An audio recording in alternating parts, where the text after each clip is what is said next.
Rockefeller jewelry heist, diamonds in my bitch doobie. I sit back, think about the cats. They hating, man, I laugh at them.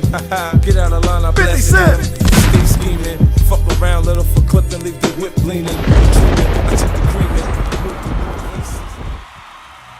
YouTube, what's up? It's Magnus. We're getting ready to pull the motor out of the car, but before I do that, I'm going to show you real quick how to delete your cruise control on a 3000 GT or Dodge Stealth. Okay, the only cable from this assembly that you're going to retain when you do this delete is going to be the actual cable that has the mounting for the intake. You're going to follow it till you get here, and this is the one you're going to take off. Now, this part right here is going to go into the firewall, and it's going to actually attach to your pedal, but you're going to have to round it off, kind of like a ball shape. You can trim it down, use a Dremel, it's pretty soft metal, but the rest of this you can ditch. If you're trying to get rid of your cruise control, it cleans up the engine bay a lot. It makes it have a lot more room when you're working, especially when you're trying to do service with the motor in the car. Of course, you know I'm taking this motor out of the car. You remove the bolts that hold it down, take the cover off, of course, first. And then your canister, vac canister on the wall there, you gotta take that off too. There's some bolts that hold it to the firewall. That's this assembly right here. You're gonna remove that, and then all that spider octopus will come out, and then you'll have a little cleaner firewall. And like I said, it really helps with some space in the engine bay.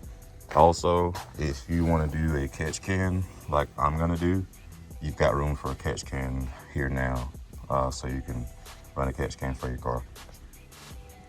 These cable retaining nuts are 14 millimeter.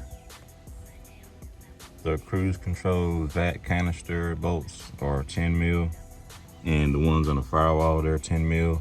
It's kind of got that same setup where, like your fuel filter, like I say, just take these off first, and then you can take the bracket off.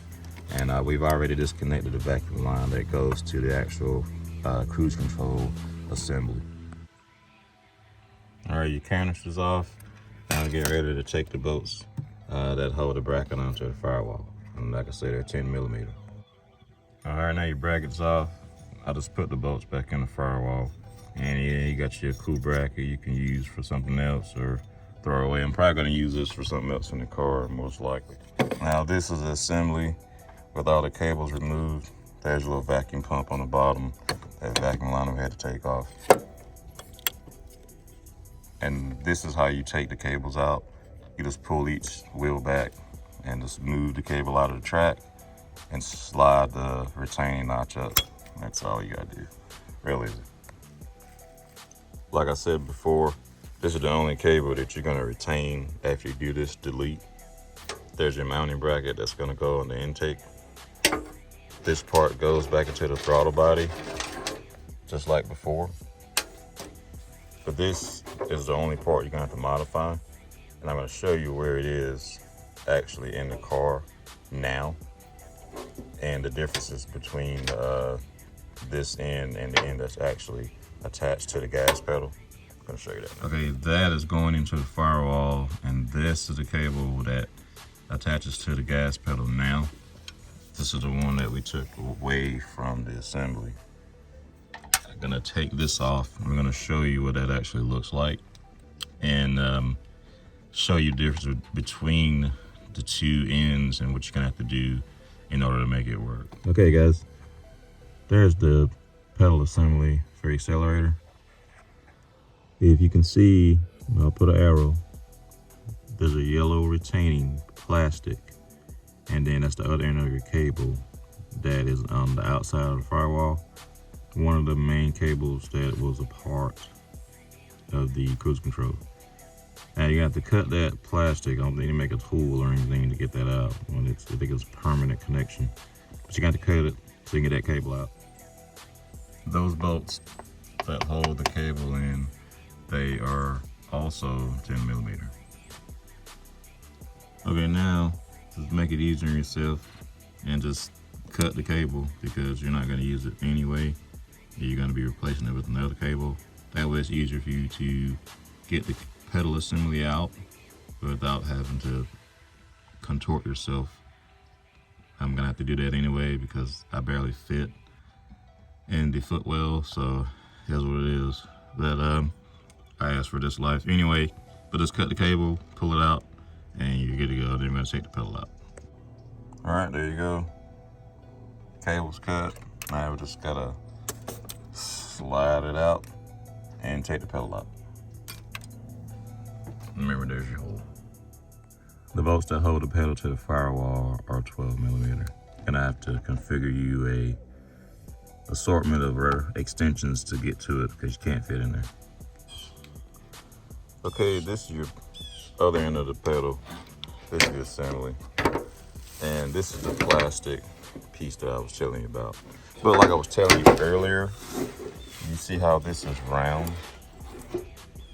You're gonna have to replicate this on your knee cable that you are gonna modify. And you gotta make it the same size. Use a Dremel, you cut it down. Dremel's gonna be your friend, and a vise also. Get your Dremel, put it in a vise like I've got here. You're gonna have to mill some of this down just to even get this nut off anyway. But this is how you're gonna get it to where it's pretty circular, like the one that's already attached to the gas pedal. But you're gonna have to work this down until you're pretty much satisfied with it and until it fits like the other one does. Okay, we got our end ground down. And like I said before, just take you some needle nose, squeeze that and it pops right out your accelerator pedal. Now you gotta cut your retainer that goes into the accelerator pedal. Just use a Dremel, cut it right down the middle between that slot, and you should be good to go. This is what I'm talking about. After you get it ground down, you can slide it back in there, and that's how it's gonna look when it's inside the car through the firewall and your gas pedal. I'm probably gonna JB weld or do something with that opening too, but you can just spin it down where it won't pull out. But I'm gonna end up sealing that crack somehow. Probably use JB weld. Also, try to mimic the depth of the old cable when you're going through the firewall best you can too. Now this is the orientation this cable needs to be in when you get ready to reinstall it back in the car. It's starting to rain on me. I'm not gonna get to show you the full install, but you'll get the point. Turn it where the elbow is facing you, and then you'll come back around and mount it to the intake, and you'll have the perfect length. Like I said, that elbow needs to be coming towards you just like that, and then you can bend the cable back around and hook it to the intake. Okay, you guys, that's all I got for you today. Like I said, it's starting to rain on me, but this kind of gives you some insight on how to actually get rid of the cruise control system and clean up the engine bay a little bit, give you a little room, maybe like I said, for a catch can, or when you get ready to pull the motor like I'm getting ready to do, cleans your firewall up. I don't use cruise control on any vehicle, even that new car, and hell, it drives by itself. I just think it's spooky. I don't like it. Anyway, I've been Magnus. Have a great rest of your day. And the next time you see me shoot a video of this car, this motor will not be in it, I promise. I know I lied to you guys and supposed to have this motor out months ago and back in modified by now, but hey man, life happens. All right, I'll let you next time.